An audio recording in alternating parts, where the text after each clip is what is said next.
Assalamualaikum warahmatullahi wabarakatuh. Alhamdulillah, wassalatu wassalamu ala rasulillah. Segala puji dan puja kehadirat Allah subhanahu wa ta'ala, juga salawat dan taslim kepada Nabi besar Muhammad sallallahu alaihi wa ala alihi wa sahbihi wasallam. Saudaraku seiman, kita bertemu lagi biasa di hari Kamis siang hari untuk membedah buku Kuni Zaujatan Najihah.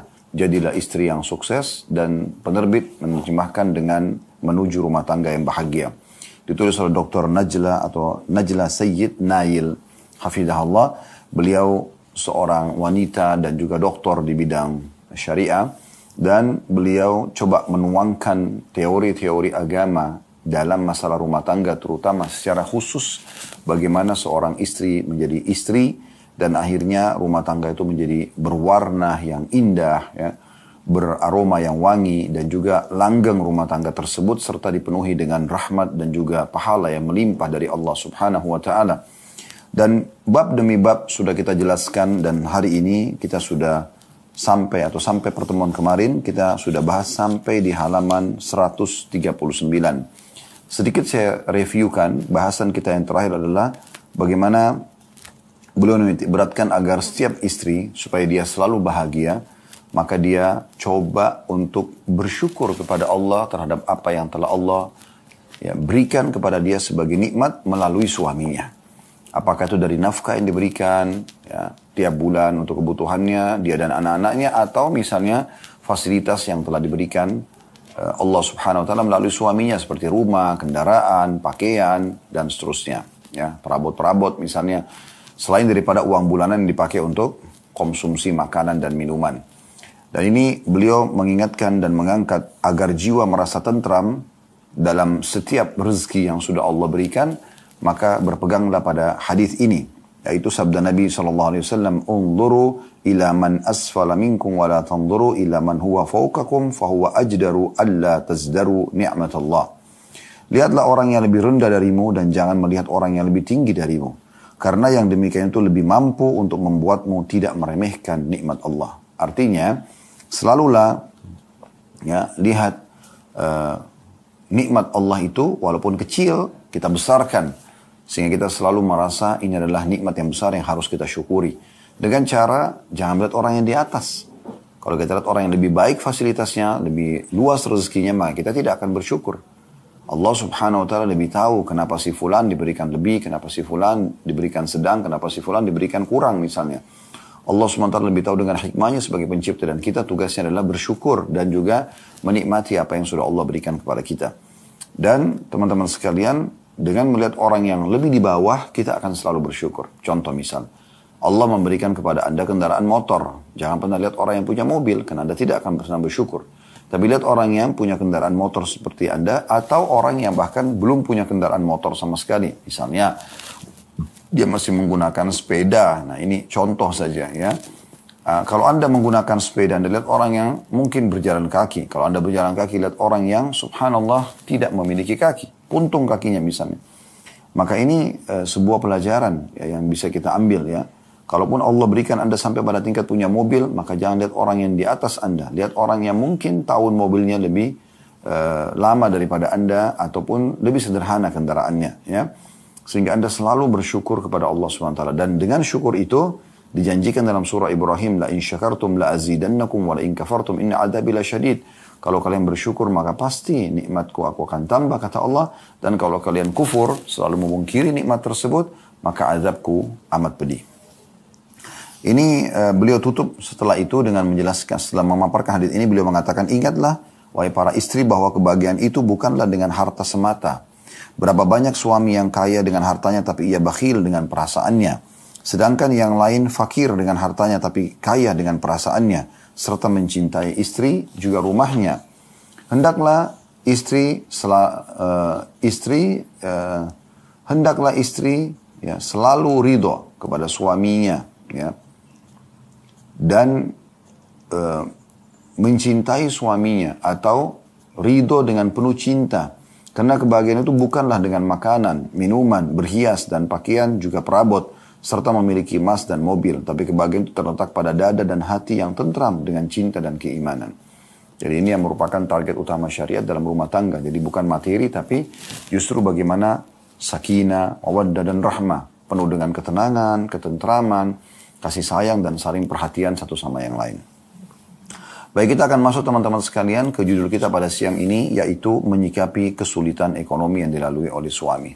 Jadi di sini nasihat khusus ya dalam sub-bahasan ini tentang masalah bagaimana kalau seorang istri, suaminya itu memiliki permasalahan dalam ekonomi. Misal, tadinya dia orang mampu, tiba-tiba sekarang bangkrut, ya, usahanya terlilit utang misalnya. Atau dia dalam tahap mulai coba membangun ekonominya, tapi ternyata belum berhasil. Ya. Sementara si istri berharap keadaan ekonomi suaminya lebih baik, sehingga memang akan memberikan fasilitas juga yang lebih baik ya untuk dia dan anak-anaknya. Beliau mengatakan dalam subbab ini menyikapi kesulitan ekonomi yang dilalui suami. Beliau mengatakan janganlah engkau hanya menginginkan suamimu mengabulkan segala permintaanmu dan mendatangkan segala keinginanmu tanpa memperhatikan sedikit pun kesulitan ekonominya. Subhanallah, ini realita ya. Banyak di antara wanita tidak sama sekali mau tahu tentang keadaan ekonomi suaminya. Bahkan dia pikir suaminya bohong pada saat memang mengatakan saya tidak punya. Sehingga akhirnya yang ada adalah ocehan, cacian, ya, menyudutkan dan menyalahkan, apalagi sampai menuduh, ya, yang merupakan bagian daripada dosa-dosa semuanya di sisi Allah Subhanahu Wa Taala. Maka akhirnya membuat sang suami karena ingin mencari ya kebahagiaan buat istrinya terpaksa utang. Terpaksa kalau orang yang kurang imannya mungkin korupsi, manipulasi data. Dan berapa banyak ya suami-suami akhirnya dihukumi melakukan kriminal hanya karena permintaan dan tuntutan dari istrinya. Karena sudah terlanjur tertanam dalam hati rasa cinta, akhirnya dia memenuhi kebutuhan istrinya. Tanpa dia memperdulikan lagi keadaan dia. Dan ini yang banyak terjadi realitanya. Subhanallah, bahasan ini penting sekali. Beliau langsung melarang setiap muslimah, kalau mengaku beriman kepada Allah dan hari akhir, janganlah engkau hanya menginginkan suamimu mengabulkan segala permintaanmu dan mendatangkan segala keinginanmu tanpa memperhatikan sedikit pun kesulitan ekonominya. Tapi engkau harus memperhatikan kondisi psikis dan fisik yang sedang dialaminya. Tidak diragukan lagi bahwa ketidaktanggapan istri terhadap kondisi suami akan memperluas kerenggangan di antara suami istri tersebut. Ya, sampai pada tingkat nanti hanya suami jenuh. Karena yang ada, kenapa sih nggak kerja tambahan? Kenapa sih nggak lembur? Kenapa sih nggak begini dan begitu? Kenapa tidak seperti temanmu si fulan, atau sepupumu si fulan, atau keluargamu si fulan? Suami dibanding-bandingkan dengan laki-laki lain. Dan ini bagi laki-laki ini sangat mencoreng wibawa dia. Dan hal itu akan menghasilkan banyak efek-efek negatif. Ya, akhirnya suami mulai angkat suara. Uniknya, sebagian istri semoga Allah berikan hidayah, dia malah ya menilai suami di saat suaminya angkat suara, padahal dia pemicunya. Ya. Subhanallah, di sini kemahaadilan Allah, Allah akan catat dan akan diminta pertanggungjawaban hari kiamat. Ingatlah sabda Nabi SAW, awal yang dihisap pada hari kiamat bagi seorang wanita, sholat dan hubungannya dengan suaminya. Hati-hati saudari muslimah. Suamimu bisa surgamu atau jadi nerakamu. Dan itu yang kata Nabi SAW kepada seorang wanita yang datang ke rumahnya. Mengingatkan, hati-hati, suamimu adalah surgamu atau nerakamu. Di saat Anda bisa merangkulnya dengan penuh kasih sayang, Anda menanamkan kebahagiaan, kepuasan, Anda tunjukkan rasa berterima kasih dengan apa yang sudah dia siapkan, sehingga dia pun merasa pengorbanannya bernilai, maka itu pahala di sisi Allah SWT. Kata Nabi SAW dalam sebuah hadis, termasuk amal yang paling Allah cintai adalah memasukkan kegembiraan dalam hati seorang muslim. Itu umum, apalagi kalau dasarnya orang yang memang telah berbuat baik yang sebenarnya Allah yang bebankan kewajiban tersebut seperti orang tua pada anaknya, suami pada istrinya. Ya. Ini adalah hal yang wajib Anda syukuri dan berterima kasih. Dan sama kasusnya, kalau Anda syukuri nikmat ini kepada Allah SWT, Allah akan tambah. Sebagaimana tadi kami sudah paparkan ayat Al-Quran dalam surah Ibrahim, la in syakartum la azidannakum, kalau kalian bersyukur saya akan tambah. Dan juga Anda akan meraih cinta dan juga kasih sayang dari suami. Kami, para laki-laki ini, di saat kami tidak menemukan tuntutan-tuntutan dari istri, maka jangan Anda khawatir, jangan Anda mengatakan, oh karena saya tidak tuntut suami saya jadi tidak mengerti. Tidak. Justru pada istri-istri yang tidak menuntut itu, suami akan lebih peduli. Suami akan lebih loyal, lebih royal dengan dia. Karena tidak ada tuntutan. Yang ada pada saat datang cuma ada sambutan, berusaha memuaskan suami, berusaha memberikan yang terbaik. Maka respon yang terjadi adalah suami menilai. Tidak ada satupun sosok suami yang tidak Allah mudahkan untuk menilai kebaikan istrinya. Mustahil. Dia pasti akan menilai. Dan penilaian dia akan balas ya kebaikan-kebaikan istri tersebut dengan hal yang juga dia berusaha membahagiakan istrinya. Dan yang paling menonjol adalah di perhatian, ya, di rasa cinta, ungkapan-ungkapan yang indah, kemudian pemenuhan kebutuhan. Yang paling sering itu terjadi adalah pemenuhan kebutuhan. Semampu si suami. Dia akan berusaha bagaimana memberikan hadiah-hadiah, dia menyiapkan fasilitas yang layak, dia coba membahagiakan istri dengan membantu keluarga istrinya misalnya, atau memenuhi kebutuhan-kebutuhan istri yang tambahan ekstra selain daripada kebutuhan dasar. Mungkin ada tambahan pakaian, mungkin ada tambahan ingin bosan dengan makanan di rumah, kemudian beli masakan dari luar, dan seterusnya. Ya. Jadi setiap wanita muslimah wajib punya kepekaan agar dia tidak dapat murka Allah Subhanahu wa taala dalam menilai kebaikan suaminya. Jadi tidak boleh sembarangan dalam masalah poin seperti ini. Ingat selalu wahai muslimah, suamimu itu adalah orang asing. Bukan ayahmu, bukan orang yang dasarnya memang begitu lahir, dia punya kewajiban terhadap dirimu. Tapi dia adalah seorang yang asing. Begitu Anda menikah dengan dia, menjadi status istri, lalu tiba-tiba dia terbebani. Dia harus bekerja banting tulang untuk memenuhi kebutuhan makananmu, minumanmu, pakaianmu, tempat tinggalmu, transportasimu. Nilai kebaikan orang itu. Nilai. Ya. Makanya Nabi SAW mengatakan, Man lam yashkurun nas, la yashkurullah. Orang yang belum berterima kasih kepada manusia, maka belum terhitung berterima kasih kepada Allah. Maka harus hati-hati. Terutama istri pada suaminya. Anak pada orang tuanya. Ini semua poin penting sekali untuk digarisbawahi. Ya. Kemudian teman-teman sekalian beliau mengatakan, saya ulangi ini kata-kata yang indah ya. Baik saya ulangi, janganlah engkau hanya menginginkan suami mengabulkan segala permintaanmu dan mendatangkan segala keinginanmu tanpa memperhatikan sedikit pun kesulitan ekonominya. Tapi engkau harus memperhatikan kondisi psikis dan fisik yang sedang dialaminya. Tidak diragukan lagi bahwa ketidaktanggapan istri terhadap kondisi suami akan memperluas kerenggangan di antara suami istri tersebut. Justru yang seharusnya ia lakukan ialah mendukung dan membantunya untuk melewati krisis-krisis itu dengan segala apa yang bisa dilakukannya berupa kata-kata yang baik dan sumbangsi, ya, bantuan apa yang dia bisa bantu. Ada istri yang memberikan perhiasannya kepada suami, ada istri yang mencari pinjaman kepada keluarganya, ada istri yang menggugurkan haknya yang paling penting demi menghemat apa yang bisa dihemat. Di sini tampak jelas jati dirimu, wahai istri yang bijaksana. Di saat betul-betul suami bahkan sudah membahasakan, betul-betul kita sedang mengalami kerugian.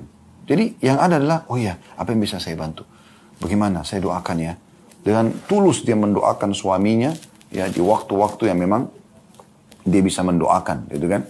Waktu mustajab antara azan iqamah pada saat dia lagi sujud, dengan tulus antara dia sama Allah Subhanahu Wa Taala. Tidak ada prasangka-prasangka atau tuduhan yang buruk, gitu kan? Karena prasangka dalam Islam itu wajib ada bukti. Tidak boleh sembarangan. Dan semalam di Blok M kami sudah membahas masalah itu ya.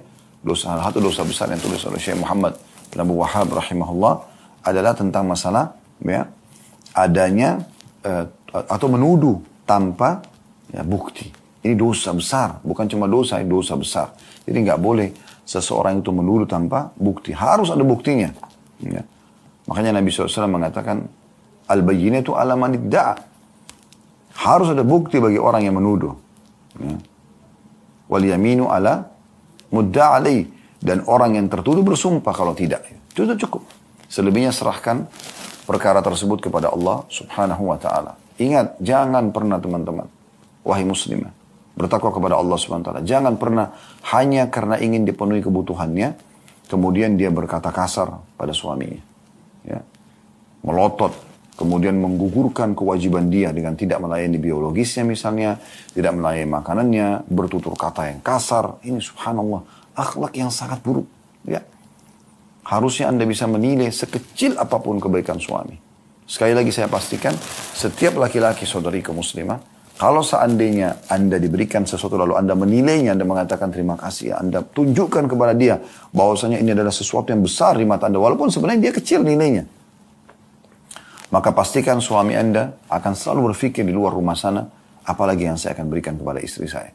Karena kebaikan yang dari respon, pemberian dan pengorbanan itu. Ya, walaupun mungkin Anda memiliki paras wajah yang tidak ya maksimal, bukan orang yang ya sangat cantik misalnya, atau fisik juga, atau misalnya keadaan ekonomi Anda, tapi Anda responnya begini, sangat baik, maka suami tidak akan pandang semua kekurangan-kekurangan tersebut. Bagi dia adalah ini wanita yang baik buat saya, gitu kan. Walaupun dia cantiknya, mungkin dia wanita tercantik di dunia mungkin ya. Kemudian juga dia adalah wanita yang mapan dari sisi ekonomi sana, tapi tutur katanya kasar, suka menghina, suka menuduh. Ini hanya ada kerenggangan dalam rumah tangga. Dan akhirnya bercerai puncaknya, dan ini adalah kerugian yang luar biasa bagi Anda. Karena Anda kehilangan kunci surga. Saya ingatkan kembali sabda Nabi SAW, ya, istri manapun yang meninggal lalu suaminya ridho, merasa kehilangan, ya, kecuali pasti akan masuk ke dalam surga. Ya, ini penting untuk digarisbawahi.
Ebong musik nih bos, ebong musik.